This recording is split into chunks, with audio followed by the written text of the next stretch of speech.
Hi, and welcome back to Freebird Media. I'm Alex Van Ham, and today I'm talking with Bennett Hunter, Canadian Libertarian. Now, Mr. Hunter and I started communicating via Facebook because I posted an article to the Freebird page about Trey Parker and Matt Stone, famous comedians behind South Park, as coming out as Republicans. And then, of course, it's a pretty open fact that they're libertarians. So Mr. Hunter and we started talking about. Are they libertarians? Are they Republicans? What does it mean to be libertarian? And I kind of wanted to show my viewers what typical average Canadians who consider themselves to be libertarians consider that to be. So, Mr. Hunter, why don't you tell me, in your perception, you're a self-described Canadian libertarian. What does that mean to you, just as a blanket label? Okay, yeah, thanks a lot, Alex. Actually, this is something I've been wanting to explain to a lot of people, especially because you do get a lot of confusion because people that are, whether they identify on the right or the left, whether it's liberals, conservatives, Republicans, Democrats, everyone has this preconceived notion of, or this pretense of what they perceive libertarians are. But what a libertarian from the philosophical aspect, now there are people that want to break them down into the political aspects and play in the political realm, and you'll hear them all the time say that, oh, I'm a right-leaning libertarian or I'm a left-leaning libertarian. But just as you would understand in any kind of actual objective sense, so, mathematics, perfect example, 2 plus 2 is 4, doesn't really matter if you identify left, doesn't really matter if you identify right. The philosophy of liberty is basically based on, entrenched on all the philosophical ideas of what freedom and liberty entails, and it goes all the way back to Aristotle, Plato, Socrates. So, and then even in modern iterations with it, whether it's Ayn Rand with her objectivism, she called her basically libertarian-ish philosophy, she called it objectivism. Now, some people try to make it more cult-like, the ones that were attacking her, and say, oh, Randism. But she always rejected that very pretense because it was about the idea object. It wasn't about her as a person. Right? It was about the ideas, and basically any kind of pursuit of truth, it has to be about the ideas. It can't be about a person, or like as with politics, is determine or deciding which side of a preference spectrum you have. Philosophical libertarianism is based on 2 fundamental principles. One is the non-aggression principle, which to its most basic core is something that we all actually learned, probably most of us since we were about 4 or 5 years old, is don't hit, don't steal, right? Don't use preemptive violence or force or coercion to other people acting peacefully. Now, as a defensive mechanism, then libertarians are wholly on board with anything that has to do with protecting your life, liberty, or your pursuit of happiness against those infringements on your freedoms, on your rights, on your inherent rights. Now, the flip side of libertarianism, in addition to your non-aggression principle, is property rights. And to preface, before you even get into the actual property rights, because people automatically, when they hear the term property rights, until they've heard it explained the properly, they automatically think and assume that it means your things. But no, your things, just like if I sat down and whittled, some little carving out of a piece of wood, that might very well be the end result of my property. But my self-ownership, the fact that I own myself, right? And I think most people will acknowledge, I've heard very few people that are advocating for slavery nowadays. So private property means you own yourself too. Self-ownership means I am in complete control of my autonomy, my body, my individuality. And anything that is a product of the fruits of my labor or my intellect is the extension. So that's the extension of that property right. So the property right starts as me claiming self-ownership. So that's the part that I think most people need to understand, because when they hear left and right libertarianism, when they're talking about the political sense, what they're really saying is people that have taken the concept of libertarianism, they adhere to it like what you hear, like political libertarians are what they call minarchists. So what they've done is they want to adopt the concept of libertarianism, but put it in the political realm, where they'll still leave this little area where it's a contradiction in the terms, where I'll use it for political means. And as we all know, which is what I always do in any conversation I have, is you have to define the terms. Sorry, go ahead. So you're clarifying the 2 philosophical staples that you think define a libertarian, right? But to clarify, these are philosophical values, right? Are they necessary? Is there a pragmatic aspect to being a libertarian? Well, Well, those are just first principles. So those two things, and why how first principles have to be based upon, as far as what it is to be a free human being, is they have to be universally consistent. Just like with science, right? We'd never be able to send any spaceships into space, or if there was any discrepancy or hypocrisy or contradictions in the logic in our brains, right? So basically all the libertarian is saying is just like with science and the pursuit of knowledge in science or scientific endeavors, you're doing the same in the philosophical aspect as far as how humans cohabitate and coexist. So if we accept by sheer fact that we have to live with each other peacefully, just like you and I today. I didn't hold a gun to your head and say, Alex, you gotta, you gotta accept that you gotta do an interview with me, or I'll use force or violence. No, 95% of what we do as human beings are done actually as libertarians. That's a term that not everyone wants to necessarily use, but basically it's just the freedom to associate, the freedom to do as you want, as long as you're not infringing on other people's freedoms, which, like I say, so when you talk about the non-aggression principle, the two fundamental principles, the first principles of libertarianism, non-aggression principle. So it's something that's universally consistent. So we can all universally accept that as long as I don't initiate force, violence, theft, or coercion against other people, I'm not infringing on anybody's fundamental rights. That's a universal ethic. And if you're going to have a principle or an ethic, for it, just by sheer fact that if it's going to be considered a principle or an ethic, it has to be universal. Like I said, just like with science, if we had to measure the distance between here and the sun, and somehow someone could say, oh no, the speed of light isn't 186,000 miles a second. If they could come up with some different number, well, you would find out real quickly the calculations would never properly exist, and you wouldn't be able to get your spaceships going to these places. So it has to be universally consistent if it's going to be anything for all of us humans to exist peacefully, right? So that we can interact with each other on a continuing, ongoing basis. The only way we can do it and make sure that it's done properly is just like I love using the example, if we were all sitting playing a board game. If everyone plays by the same rules, you're going to have winners and losers just by the sheer fact that some people are going to be better. They're going to have different competence levels. Maybe a few people have played the games more. Maybe a few people, have understood the rules better. But there's always going to be winners or losers. But that natural, whether the person wins or loses, they didn't do it by stealing, the person's property or their wealth or their houses on the Monopoly board. So there's going to be an existence of winners or losers, but if it's done under the voluntary means, that's just a matter of, humans being humans. So that, like I say, that's the most important thing people have to understand when you're talking about the non-aggression principle and the universality of their ethics, is it has to be consistent. The minute you interject or intervene and make a principle where there's an exception to the rule, which is basically what government, by the very definitions, and usually what I do too, and I'll say it right now when we're having these kinds of conversations, because unlike, it's just, you're the one I'm talking about, but anyone that's listening to this video, I want them here too, is you don't get to, there's some people that think that they can redefine terms and meanings of the words they use, but you can't, because the fact that we're using English as the language to talk with each other, the fact that we know what each other are saying is by sheer fact that there are predefined meanings to the words that we use. If we didn't have predefined meanings to the words we use, well, nobody would even... Sorry, go ahead. Sorry, I just lost your audio there. Can you just repeat that last thing?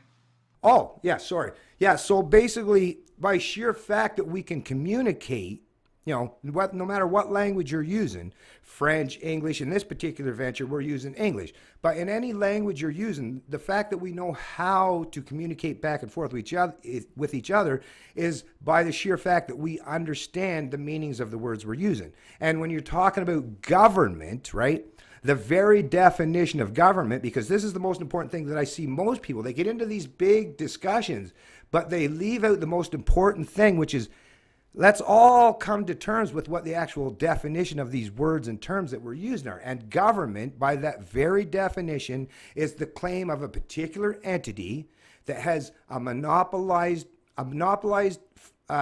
or claims monopoly on force and violence in any particular geographical landmass, right? So government claims to be able to basically set the rules, but in reality, they don't actually get to do that, because if you're setting rule, if you're the person that's already infringing or rejecting the rule that you're setting, then you've already destroyed your credibility as someone that's setting the rules. And government, because of the fact that it uses preemptive force and violence against people, then how can you suggest that it is a proper means to cohabitate and coexist with other people in any society? So just to clarify, how do you differ from an anarchist if you don't like the concept of government?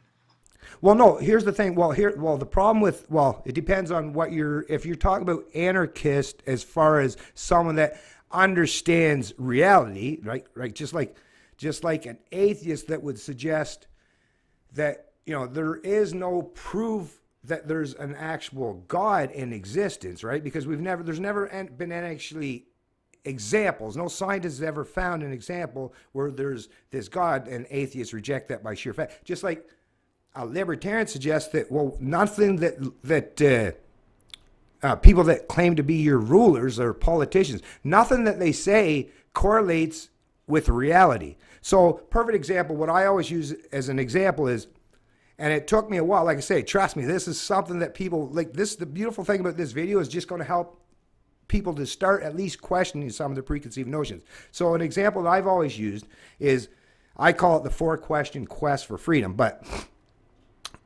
people suggest, the very pretense of democracy is people suggest, okay, so we as, individuals in society, we go and we vote for these politicians, and they in turn, whoever gets the most votes, they in turn have some, I don't know, I guess some pretense of legitimate capacity to speak on the people's behalf.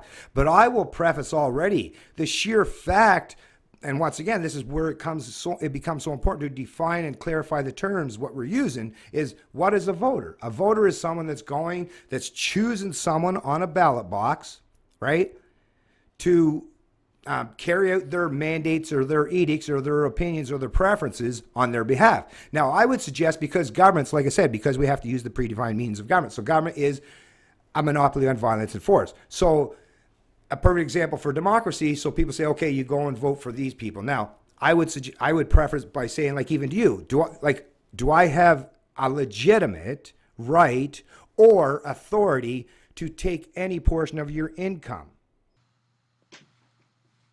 As the government, you'd say taxation is theft, is what you're getting at. But we're all of us 36 million Canadians. We're all individuals. Well, except for like co-joined twins, right? Let's not get into these freaking retarded exceptions that people like to bring up. Oh, well, there's co-joined twins. Well, okay, we're not talking about co-joined twins, but they will still have to fall in line with the same universal ethic, which is you can't use preemptive violence against others. But I'm saying, me as an individual, me, Bennett Hunter, I don't have any legitimate claim of authority to take any of your income without your express permission, correct? Correct. Right. And just like I don't have, as a private individual, I don't have any claim of authority to dictate how you live in society. Right. So no. But let me finish real quick. So the third question that usually comes with that is, when you're voting, well, I'm kind of getting away from my original question, but basically, whether it's me as an individual, or if you took me and my brother, my sister, my aunt, my cousin, my neighbor, even a group of us, you would admit that even one individual or even an entire group of us, we don't have any legitimate claim over your property, or have any capacity to control your habits or behaviors. Now, what we do have as inalienable rights is to be free of those. These are where those universal ethics come in. Is we do have the capacity that we can all be universally free from force, theft, and coercion. So I can be free from coercion. We can all do it, and nobody is harmed. There's no discrepancy in these principles because we can all adhere to them, and nobody is actually infringing upon them. But when you're talking about voting, so whether me as an individual or a group of us, when we vote for political parties, you're basically delegating, and this is the trick that's been planted in our mind, and it's through our education system. Okay, that's what it is. It's government-run education system, so they don't want you to learn these truths. This is the problem that people, and why these questions are so important is people can run them through their own mind. So I don't have to tell you, like I just showed you, I don't have to tell you anything. I don't have to propagandize anything. I'll just let you work through that logic in your mind, and you will actually automatically realize that, wait a minute, by checking some name mark on the box does not give me any position or authority. Like, that box doesn't have any magical capacity to somehow allow me to delegate a right or authority that I don't have onto someone else, whether it's an individual politician or a group of politicians that's called a political party.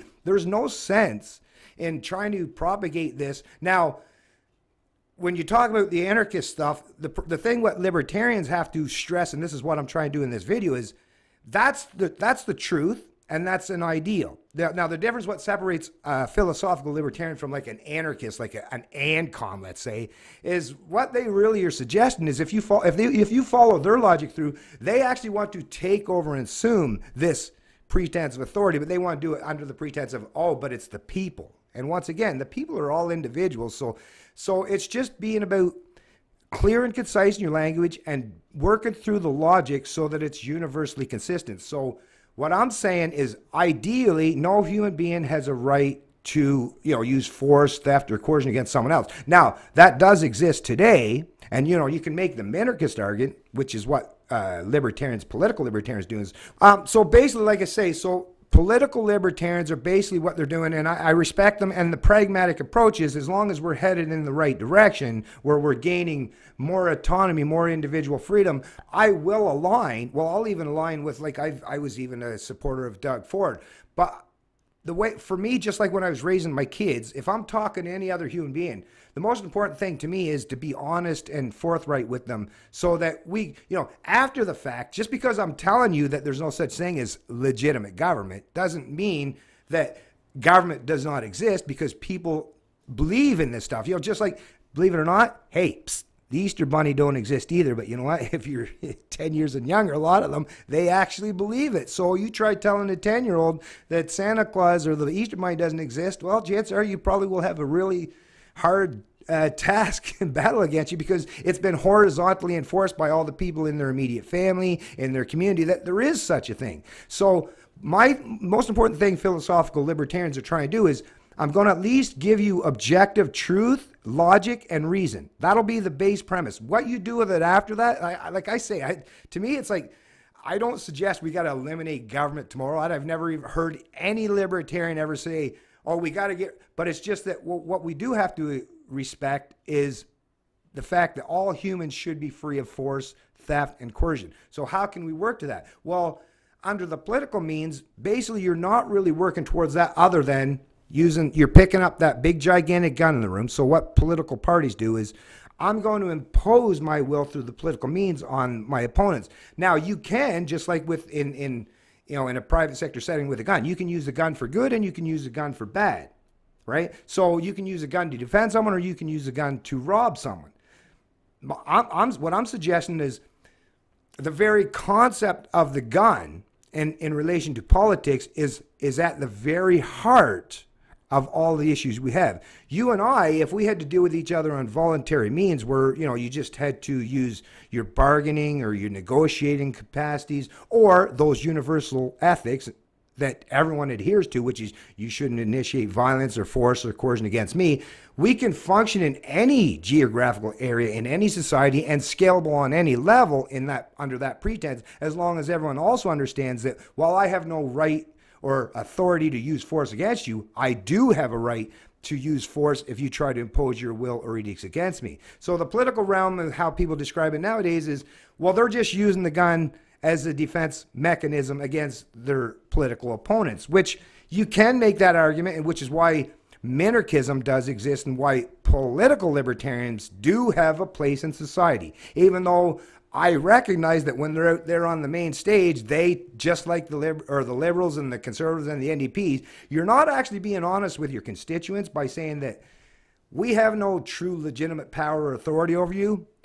But I understand that most people believe that these political parties do have a pretense of authority. So at the very least, what I want is the people that want to wave that religious flag, or these cult leaders, because to me it's no different. A cult leader or a political party, they're all the same, because it's all built on mysticism and lies and deception and literally impossible scenarios, as I suggested with you. Like I can't delegate a right or authority that I don't have. I don't have any magic. Magic doesn't exist. Well, I'm just thinking all this through, and I'm trying to apply it, and I'm trying to think of how we can apply it practically, right? So I have a quick question. Yep. Do you Sure. think it's fair that to make the statement that by nature human beings have evolved to be tribal, that we are tribalistic? 100% for sure. Oh yeah, yeah, yeah. That's completely. It's right entrenched in our biology. So as a libertarian, do you believe in borders then, for example, or how do we define our tribe?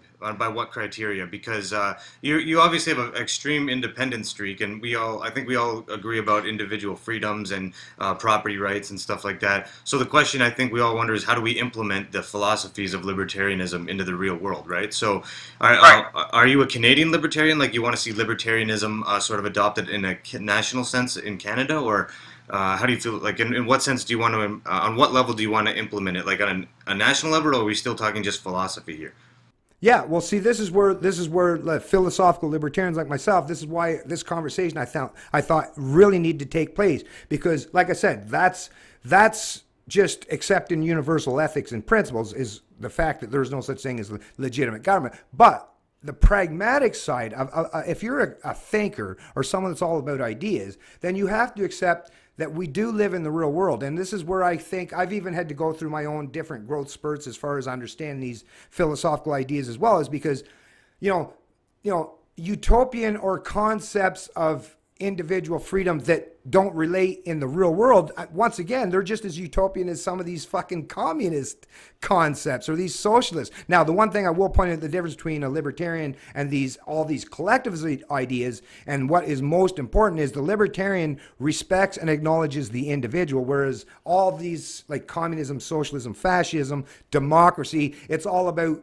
sacrificing the individual for the greater good, or the concept of liberty, or the concept of collectivism or democracy. But what that is just, that's just another way of forced subjugation. Or if you go back even to the plantation days, there would have been people back in the day, they were called house, I won't use the word, as opposed to the field slaves, right? So the house slaves, probably were the kind of people, just like a lot of people in the political sense, is, hey, don't rock the boat. The master treats us pretty good, right? Like, shh. Yes, of course we should all be free, but keep that on the down low, because, hey, the master gave us a fucking, dessert last night. Well, my whole thing is, I just want to understand that people, like, the master's not legit, but we live on a plantation.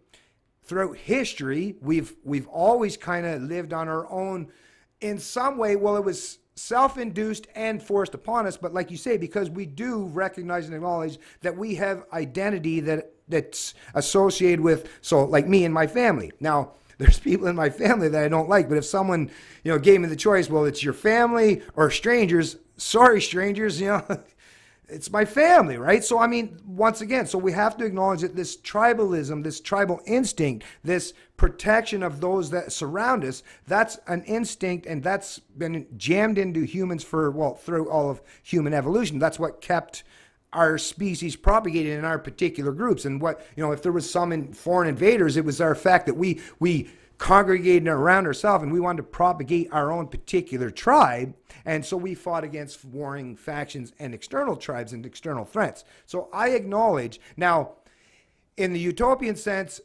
government borders should not exist, but there should always be borders, because just like my body, hey, my body is my border, right? You don't have any right to infringe upon my body, unless I suggest. You don't get to hit me. You don't get to steal my wallet out of my pocket. So, or like a woman, you don't get to rape her. So property rights, once again, it goes back to the philosophical aspects of libertarianism. I own myself, and the extension of myself is everything that I produce. And if I live in a particular area, I got to be able to cultivate my land. I got to be able to have a house. I got to be able. So we all acknowledge that there are these fundamental rights that we all have, and because we live in divvied up geographical areas based on this tribalism, I'm not willing to, unlike some libertarians that try to stretch that out, and I understand when they're coming at it from the philosophical aspect, but if you're pragmatic, the minute my ideas are obviously different than other people's ideas. So if we live in this geographical landmass, what we called Canada, Well, our ideals are different from ideals, and they were based on the philosophies that came as a result of the Enlightenment era for the most part. And to be honest with you, those were predominantly Anglo-Saxon, Western Europeans.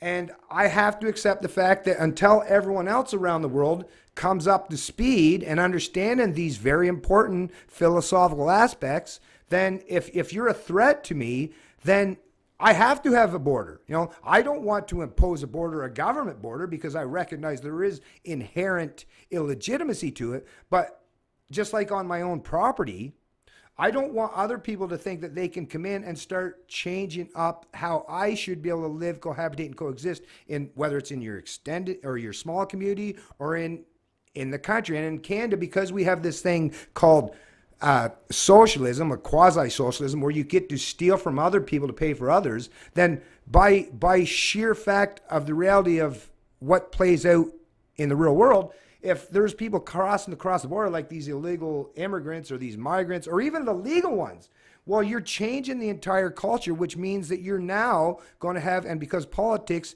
is forever changing, unlike principles, right? Unlike principle and ethics that are true, and the only time a principle or ethic ever changes and when you can find there's been a discrepancy or hypocrisy and you can find more universal consistency. But private property rights and the non-aggression principle are already universally ethical and consistent. So if someone comes into my country and because there's this thing called government that can force me not only to just pay for these people, but now I have to compete with them for, you know, jobs. Now I have to help subsidize them as far as getting housing because the government will do that. Then you are already inadvertently causing harm to me when, once again, I'm a peaceful human being. Why should I be stolen from? Why should my income, why should my wealth be taken from me and given to someone else? That's already a complete rejection of the non-aggression principle. So I reject that. So this is the part, like I say, what's so important is I need everyone to understand that libertarians are not these, like some people suggest that, you know, they're these utopian thinkers. No, what it is they're just people that understand objective reason and logic, but we're also willing, the ones that, or at least myself, I'll speak for myself, I'm also willing to accept the fact that I have to live in the real world and I have to be pragmatic and we have to take pragmatic approaches. So I accept the fact that even though I don't necessarily acknowledge Kathleen Wynne or Doug Ford or Trudeau, I don't think any of those people have any legitimate claim of authority over me, but I know a lot of my fellow Canadians do, so the best thing I can do is try to help educate and inform my fellow Canadians so that they'll realize that, do you want these people to constantly initiate violence and force and theft on me? And I would say if you're a decent, moral human being, that you would have to reject the very premise of someone being able to use force, violence, or theft against peaceful individuals. Okay, so to clarify, you acknowledge that when other groups come here, that they basically use force against you because they steal from you via the government taking your stuff to give them stuff that they didn't work for. So it's a form of theft. So it seems to me like you have libertarian values, but you also acknowledge the need for a border. So you would advocate for a border, a state with a border, and then within that border, libertarian values of freedom and property rights and everything. But you'd still acknowledge that Canada itself should be like a nation with a border, and then those values, those libertarian values, are active within that controlled border. Correct?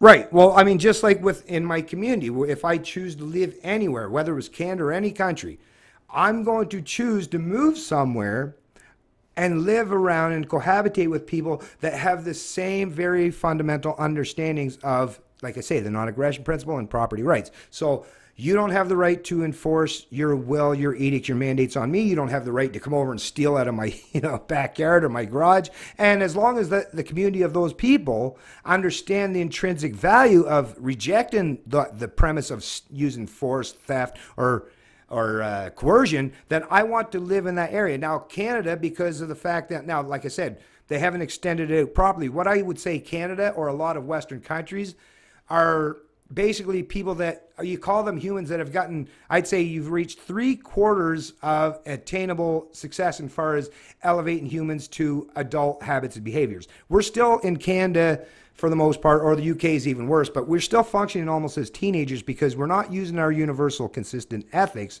on a continual ongoing basis. So I'll accept the fact that these governments don't have any legitimate authority over me. But at the same time, they also are using the pretense that other people, they believe that they have authority to bring in people to, and now I'm not even suggesting these immigrants or these asylum seekers are the ones that are taken from me, because I want to clarify too. They aren't taking anything from me. It's the government. So it's Trudeau's Liberals that are in fact plundering. And at this point, actually, if you understand the debt levels, and if you even understand basic math, actually the debt levels, whether it's provincially or federally, they're not even stealing from me anymore, because to pay for the mess that we're in now, actually, I would have to be taxed. We would all have to be taxed at 100+% of our wages to even come close to paying this off in any kind of reasonable time frame. In reality, what's happened now is governments are basically forcing the unborn at this point. And because I'm a guy, I have two sons, 23 and 26, and I expect they'll have kids. I mean, they're now enslaving multiple successive generations because of the unfunded liabilities and debt obligations to keep propagating this stuff. And by bringing in these immigrants, and we've seen the studies from Canada's own website, StatsCan will even tell you 60+% of these people that are coming to this country are living off the doles of the taxpayer, which is forced wealth and income redistribution. So why would I ever accept that anybody, you know, whether it's a foreigner, even a domestic, even a fellow Canadian, even someone that lives in this country, I won't make any exception to the fact that you have no right, you have no legitimate claim or right to my productive wealth and my productive income, or to yours, Alex, or to any other human being that lives in Canada. So by very definition, these immigrants are recipients of the proceeds of theft. And I reject that on the very premise. So the sheer fact that we have a border, that's a reality. Like I said, we you know, I determine where I live based on the kind of people I want to associate with. And when the government can, in turn, change that association by changing the rules, you know, halfway through a game, they're now changing the rules, because there was always a pretense of a social contract.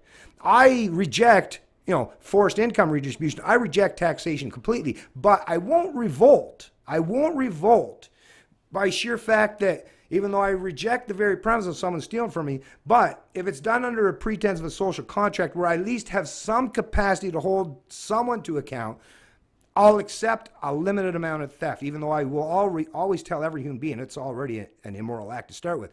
But once you've changed the rules, and now you can just, you know, bring in mass influx of people in this country that can now not just, you know, ramp up that massive amount of theft and wealth and redistribution, but now they can actually change the very culture. They can change the very contract, and we're seeing that today. I mean, the politics that Trudeau and the Liberals are playing today is literally changing the very fucking idea of the social contract in Canada.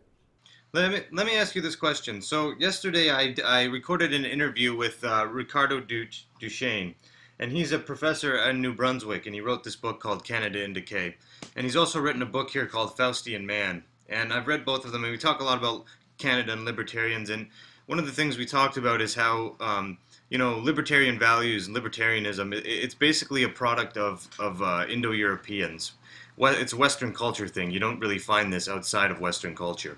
And he argues, Professor Duchesne, that liberalism eventually, by its nature, breeds radicalism, which will eventually sort of bring down your culture. So what I'm wondering is, when you talk, you've been talking mostly about values of freedom and also about economics and property rights. But I'm wondering, as a libertarian, how do you feel about culture, and how do you what kind of culture do you want, and do you want to maintain it? And are you more concerned with what's best monetarily as a libertarian, how you make what's best around you for the economy and making money? Or are you more concerned with social values, and how do you develop those as a libertarian in a community?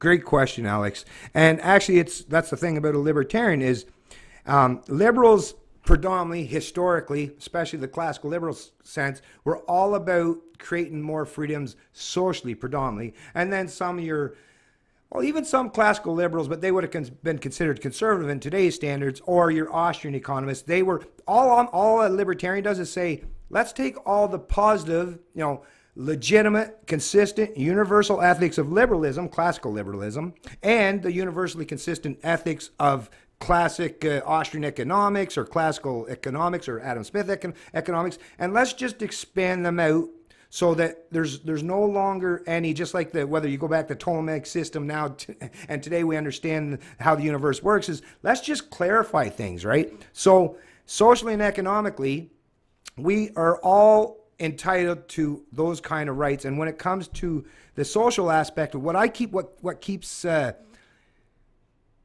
thinking about, and Jordan Peterson kind of helped. He was one little piece of the puzzle that was missing prior. So like I said, I'm well versed in, like I say, objectivism, even Marxism, because you have to understand what your opponents are saying. So I understand all that stuff. I understand, the collectivism concepts. I understand democracy. But the thing with what I needed to hear, and Jordan Peterson was one of the ones that helped fill in that puzzle, is we all have to function under rules, right? Every human being, if you're going to live, whether it's in your household, what? Cut out there just a second ago. You said the thing you learned about Jordan Peterson was.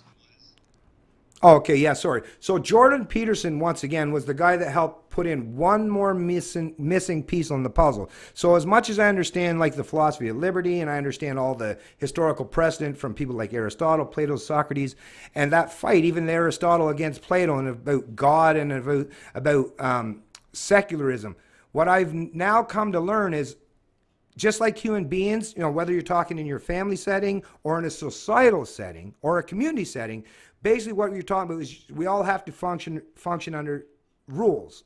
Everybody has to play by rules. And what I think the problem with after Enlightenment era, which was great, it was an excellent advancement for human intellect and human knowledge, but I think what got left out was once we destroyed, and Nietzsche was one of the ones, and he even basically acknowledged himself, we've killed God. The problem is once you create the concept of God, which is basically whether you're a religious person, now I do come from a religious family, so I understand God from the Christianity aspect, but even if you think of it just as a more of objective stance as an ideal, right? So you can just use God as an ideal. Now, what I understand and what objectivists and even Stefan Molyneux with his universal preferable behavior is, what always happens if you leave the rules laid out by a human. Now, just like, and I never understood when Ayn Rand, when she said, no, don't call it Randism, it's objectivism. And the reason why I understand now why she rejected the very concept of people attributing her philosophy to her, is because once you give that kind of power to a human being, then it can be used for good or bad, and it's open to subjugation. Like, it can be subjective. Whereas if you leave, and I think this is why religion has become so entrenched in the human psychology, is if you leave the rules that are based on something that's abstract outside of our realm, right, that we can't control. It was actually, if you go back even to the 17th, 16th, 15th century, when it was just a bunch of monarchs and dictators and rulers, the one thing that contained them was God, right? It was the only authority that was placed above the human being. So to me, you can either have land-based human beings called politicians, which are going to set the rules. But as we've seen time and time again, when you have fallible human beings that are setting the rules, well, they change the rules all the time as to suit particular groups or actors within a society. The beautiful concept, and what Jordan Peterson's doing with tying in God into, and is what's helping libertarians be able to expand on this philosophy much better, is I don't want to believe in mysticism per se, and I will say, as far as if you're looking for science, don't use the concept of God as a pretense. But when you're talking about humans cohabiting and coexisting, it's not a scientific endeavor as far as, we're not looking to figure out gravity. It's just how can we live amongst each other.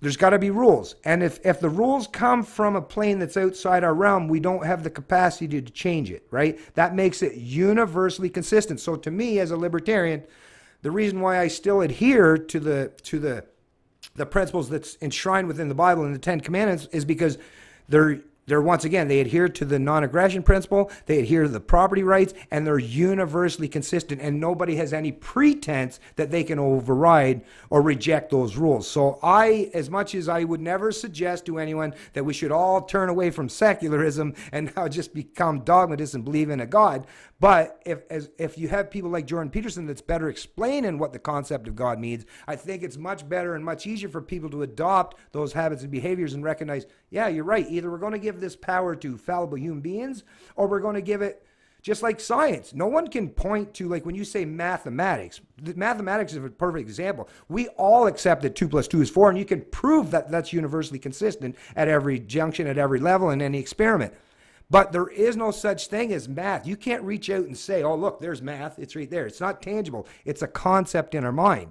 God is the same thing. It's a concept in our mind. But at least, once again, it's universally consistent and ethical if you take it from the philosophical perspective and don't read into the Bible. One thing I've always said, because I was raised in a religious family, is don't take everything in the Bible at face value. You can't think of it like that. You got to think of what it means as, like, and Jordan Peterson's one of the best people out there that's helping to explain this to a lot of people, is their stories, their concepts, their realizations that we are fallible human beings and we all have to have rules. The only thing that matters most is that our rules are universally consistent. And if we keep voting for these political parties on the continuing ongoing basis with that means of, oh, they're a less of evil, you're still giving people the pretense that they get to escape those rules. And that's where I think that's where it breaks down, because once you give someone, whether it's an individual politician or a political party, some concept where they can escape those rules, those ethics, those universally preferable habits or behaviors, then there's all going to be other people saying, well, hey, if they can escape it, then it's that continual race to the lowest common denominator, or who can gain that big, gigantic gun in the room. And I reject that, because look at what it's done to society.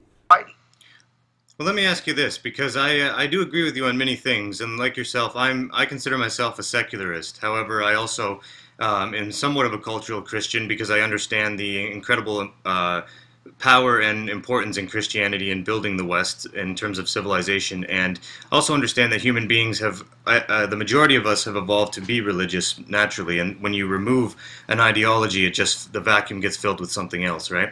But I'm also a product of Western civilization like yourself, which is why I lean towards libertarianism. But there is a puzzle here that we have to figure out, because if we're pure libertarians with a closed border, we don't really have cultural values. We are our basic, as you spoke of, the basic philosophy of libertarianism: freedom, property rights, self-autonomy, etc. But the problem is that other groups can essentially, how do we? I understand what you're saying with Christianity, because it orients you and it gives you a value system to move forward in the world on. But what about guys like us that are fundamentally secularist and don't, in a fundamental way, believe that the state should be dictating things by the definition of the rule of God? So in other words, a lot of people would fill this void with, say, humanism, for example, but I think that doesn't really fill this void, because humanism doesn't really derive from anything. It's just a subjective preference. So what I'm saying is, how do we, as modern, evolving Western men who are libertarians, how do we have a libertarian state where we also protect our values? Because in an authoritarian state, the government can just impose, like Christian values on the state or something like that. But if we throw all that out, how do we avoid spiraling into the nihilism that secularism long term might bring? In other words, how do we really generate values that we can move forward on if we're just cultural Christians and not fundamental Christians? How do we prevent another group? Let's say, I'm going to take this to another level, for example, of complexity, because when you enter biology into the picture, right, if say ethnocentrism is a part of our biological nature, within a libertarian state that's completely secular, how do we avoid having one group of people sort of, through a form of biological nepotism, enforce their own values on others, culturally speaking? Okay, so basically, we all have to understand now that, a libertarian idea, like truth and objective reason, it's out there, but that's not the paradigm we live under. We have to function, we have to be pragmatic and accept the fact that we live in a current paradigm right now, and it's a statist paradigm where people are indoctrinated in the faith of and the religion of statism. So basically what you're doing now is you're just trying to figure out how best to explain things to people, so they're all going to try to pick up that gun in the room, which is government. So whether it's the liberals or the conservatives or the NDP, everyone is now looking to take over and have that authority to impose their will and their mandates in each on others. So that's going to exist. That's a reality. So just like, even though I'm a libertarian and I accept and promote the non-aggression principle, because I know there's a direct and imminent threat, which is the threat of democracy, right? The mob rule, the collective rule. Because that is an imminent threat, then your libertarian values can perfectly be aligned, because you can use it as a pretense of, oh, well, I'm protecting yourself. So right now, I would still preface by saying, I don't want to use this gun in the room. But because I acknowledge there's someone that's going to pick up that gun, and they're already doing it right now, and they're using it against me, I'm not going to point it at no one, but I want to, whether it's the libertarians or Doug Ford or Anybody, I don't care who it is, Tim Moen, no, the Libertarian Party of Canada, somebody, if somebody wants to pick up that gun and not necessarily threaten anyone with it, but maybe just stick it in the corner somewhere, but at least you now have the ability that someone else doesn't have the ability to use the gun against you. Well, then use that and use that platform if you want to propagate the message of freedom and liberty, and at the same time acknowledge that there's no such thing. We live in a paradigm where there's real borders. There's real borders as much as the liberals or other people want to pretend and deny, or even some of these really utopian libertarians. There are borders that exist today. So the only thing that you can do now is do everything you can to prevent other people from being able to congregate into this country and keep trying to seek over and attain the use of that gun in the room against you. And if it means you have to yourself, kind of sell your principles a little bit, and I'm not suggesting it's a good idea, but this is, like I say, you have to function within the pragmatic reality of the world we live in. So if someone else is going to have to pick up that gun in the room, I don't want Doug Ford, I don't want Tim Owen, I don't want anyone to use force or violence against anyone else, but I want somebody to be able to pick up that gun so no one else has it in their possession. It's like, I think we're getting into the good stuff, right? Because I want a lot of people kind of understand some of the basics, right? So I'm just trying to weed out, because I don't really have fixed opinions either. I'm just sort of yeah, no, I think well, actually, before you even say anything, actually, the reason why I wanted to kind of reach out to you is because I think it's really important, especially for you younger people. Like I say, you're about the same age as my son, and it's very important for you younger generation to have a good, while you live in the information age, you have no idea how much power is at your disposal right now that never existed literally for all of human history. And most people don't even realize it. Yeah, I get it. You can share your fucking cat videos and your food, right? But holy shit, people, you have the Gutenberg press on steroids at your disposal. Like, take the hell advantage of this. You know what I mean? Yeah. So I want you young people, because like I say, you guys are the future, man. And I want you to understand things intrinsically, instinctively, because a person that's truly well informed philosophically, you could break that down. You can use it for your political reasoning. You can use it for any area that you want to speak truth to reason to other people. But if you understand things, like, it does take a tremendous amount of time for someone to get to a certain competence level. And even myself, I'm still learning. Holy crap. Like I say, Jordan Peterson, I've understood this stuff for many years, but Jordan Peterson, like I said, it was like, holy shit, there's one more piece of that puzzle that I really needed to fill in there. So, and there might be someone come up later that's going to help. Maybe even some of the things that I say might help other people put a few things in there. I don't know. That's what the beautiful thing is about freedom of expression and freedom of speech, and the freedom to just expand upon our ideas and be challenged and which is what I want. I want you to actually challenge because if there's something that's wrong in my thinking, because I'm not a dogmatist, I'm not an ideologue, I want to clarify that stuff, because that's going to make me better. I'm going to be able to put forth a better argument later and going forward. So challenge me however you want, man. All right, then I'm gonna pose one more challenge. I'm gonna try to, for fun, give you the most challenging question I can, and then I'll let you just sort of like run with it, and then we can wrap it up after that. Okay. Okay, so Mr. Hunter, I'm going to try to challenge your ideology here of libertarianism in Canada and see how you think it would apply to this. So I would argue that the general human population, because of our evolutionary history, has evolved a predisposal to be religious, most people. Those of us who are non-religious are actually the novelty. But most people are religious. So when you live in a society that doesn't have separation of church and state, or even say like we're secularists. I like being a secularist, right? But secular values and liberal values on a long-term scale can lead to nihilism, because people feel they develop a spiritual void, essentially.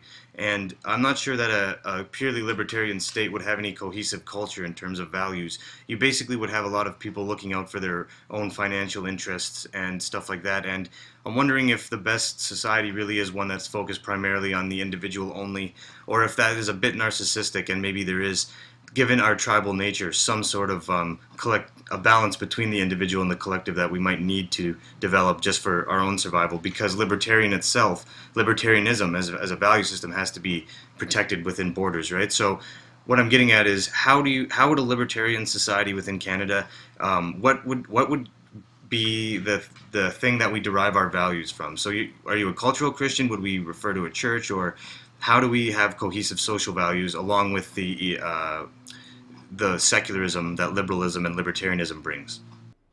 Right. Well, actually, this is something that actually, at least, actually, both the social and economic aspects is both Ayn Rand and Stefan Molyneux has covered extensively throughout past is when people say, and this is something when they say like, oh, libertarians or objectivists, oh, it's all about selfishness or greed. But what people leave out of that equation, usually people on the left side of the spectrum, is that selfishness matters so much, and it's not the kind of selfishness that I don't want to share with others. Is for me as a human being to have any self-esteem or self-respect, I have to acknowledge that I matter most, right? Like even for my family, if something happens to me, by extension, that my family is going to suffer. So having self-esteem and self-respect and doing things for your own benefit and your own good, actually, it completely correlates and translates out to this pretense of altruism that leftists try to suggest. Except the leftist kind of altruism is forced altruism. And forced altruism isn't even genuine altruism. Now, if you go and sit in a church when I was growing up, you would see the collection plate gets passed around every Sunday. And the difference between government and that religious institution, which is completely voluntarily, I will recognize, and like you, I would consider myself, I'm kind of secular as well, even though I come from a religious family. I reject the concept of that, the pretense of all these dogmatic religions, the sects within religion of Christianity, so whether it's Protestant, Catholic, Presbyterian, Baptist, whatever, they all break it down into tribalism, basically like politics, but the overarching idea I adhere to, and the overarching idea is that I should care about myself and my family, but I also should have the capacity and compassion left over that for my family to live freely and exist peacefully.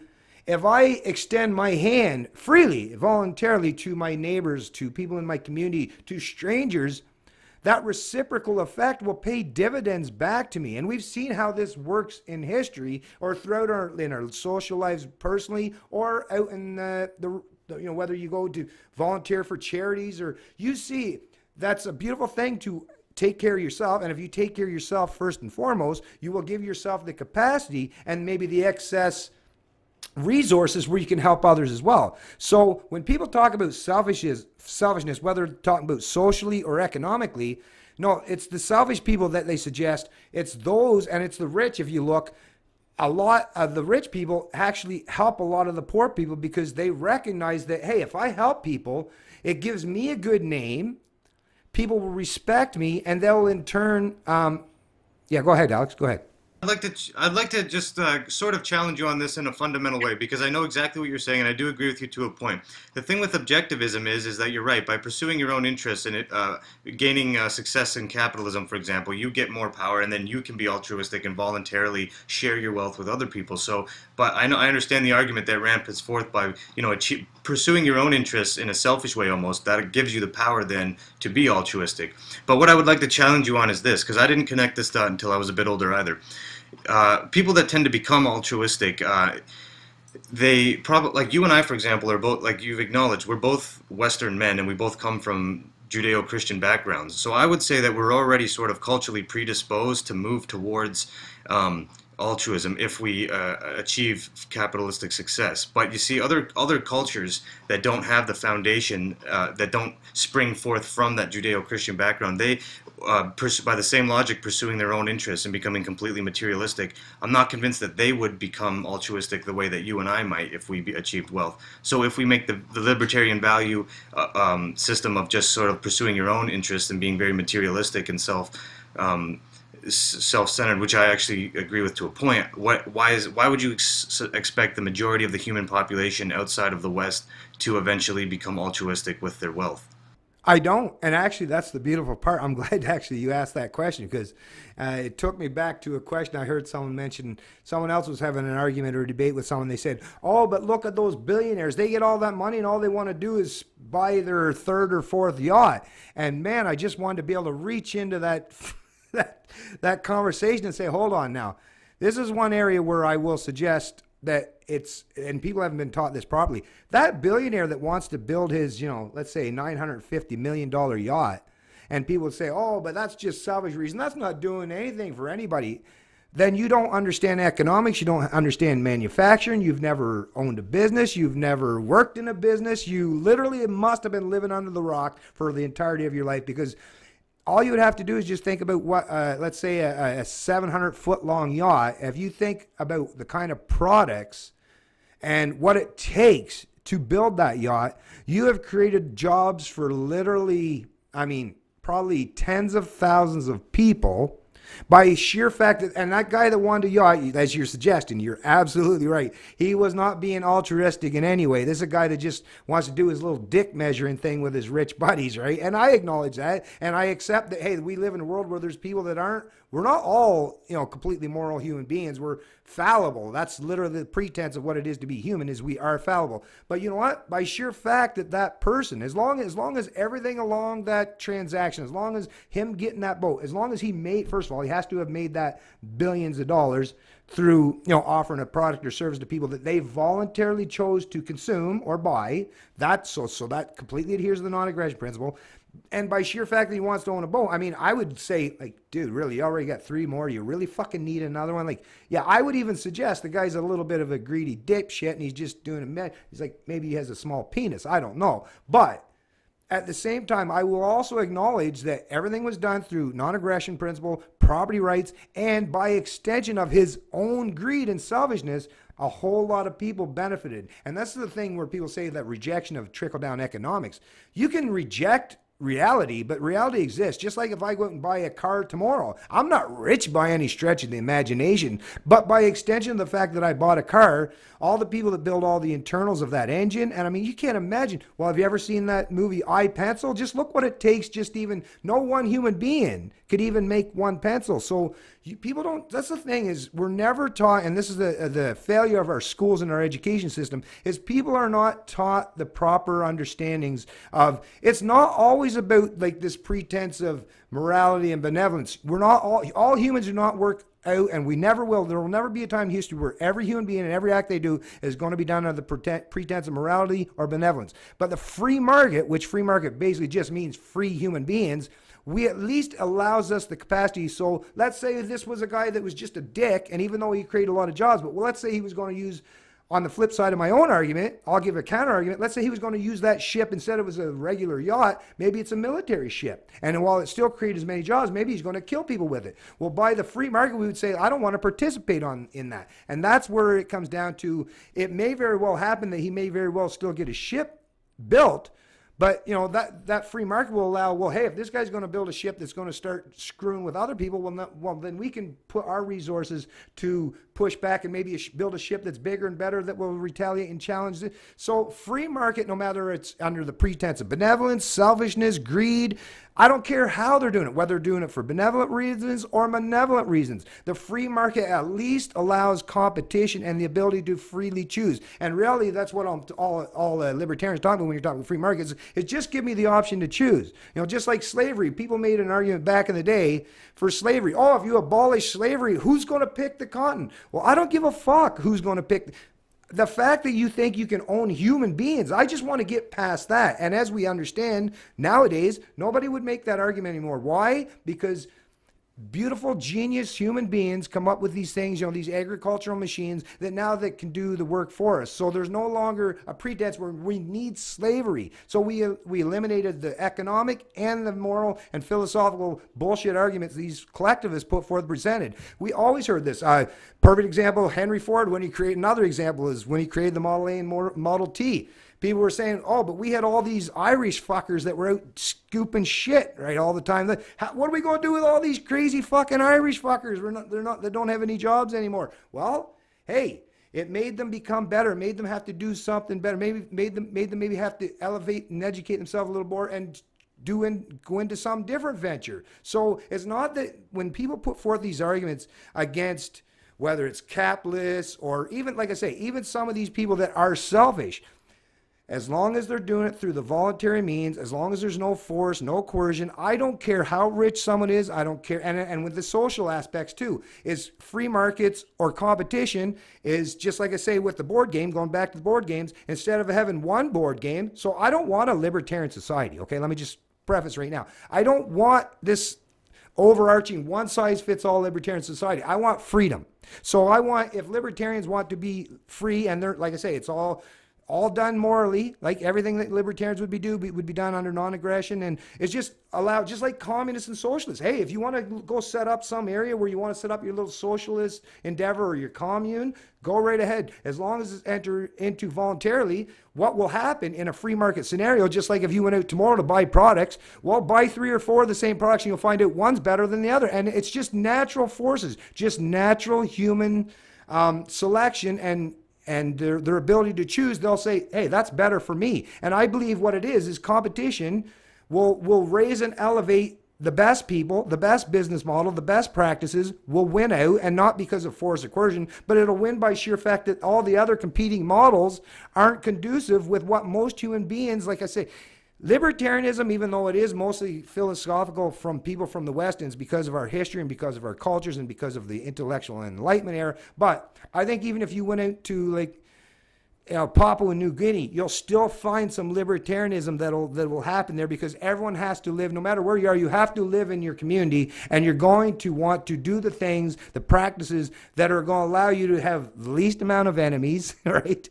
The least amount of potential threats or dangers towards you, and acting peacefully eliminates most of it. It's never going to eliminate it all. There's never going to be a time in all of, there never was in all of human history, and there won't be in any time in the future, where we're all going to be free and secure from any potential dangers or threats, but we can eliminate the overwhelming majority of them just by carrying out and understanding the fundamental aspects of what it means to be a free individual. And if you do that, then you can do whatever you want. Like libertarians, this is the thing with these collectivists.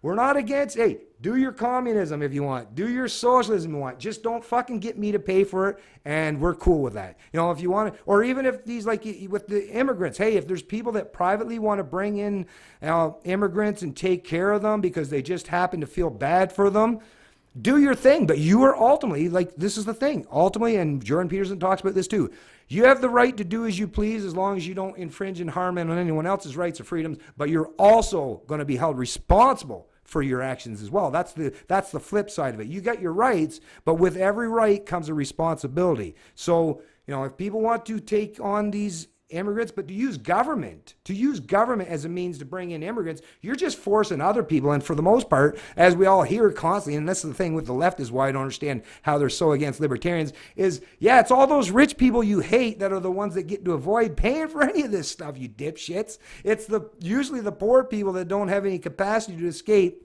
forced taxation and forced subjugation of government. So you're inadvertently, even these leftists, even these Antifa fucks and stuff, you're inadvertently, and you don't understand it because you've been taught the wrong thing, but you're basically screwing over your own self and your fellow people by rejecting the philosophy of liberty. Well said.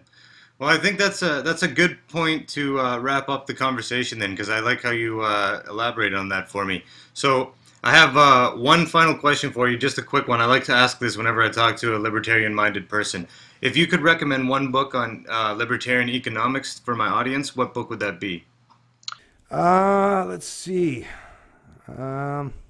Well, that's the thing, actually. When it comes to the economics, I think Hayek is probably one of the best. Milton Friedman, the problem with Milton Friedman, as much as he's a great guy, but he's what would be considered a monetarist, so he still kind of left a little bit in there for some government interaction and intervention in the economy, whereas I'm more all about, well, even if you want to go to the classical liberal economists like Adam Smith, the inventor of economics, to me and the invisible hand was the most important thing, and he even basically says, not by the benevolence of the baker or the butcher, right? It's just, so Adam Smith and Hayek, I would say, would be your two dominant sources if you want to understand things. And the beautiful thing about doing both is you get two kind of competing ideas, but based on the same basic Enlightenment era fundamentals about individual freedom and rights. So Adam Smith will do it, and he's like a classical economist from the Scottish, like he's from Scotland. And then you got Hayek, which was like Austrian, Germany type of economics. So take both of those people. That's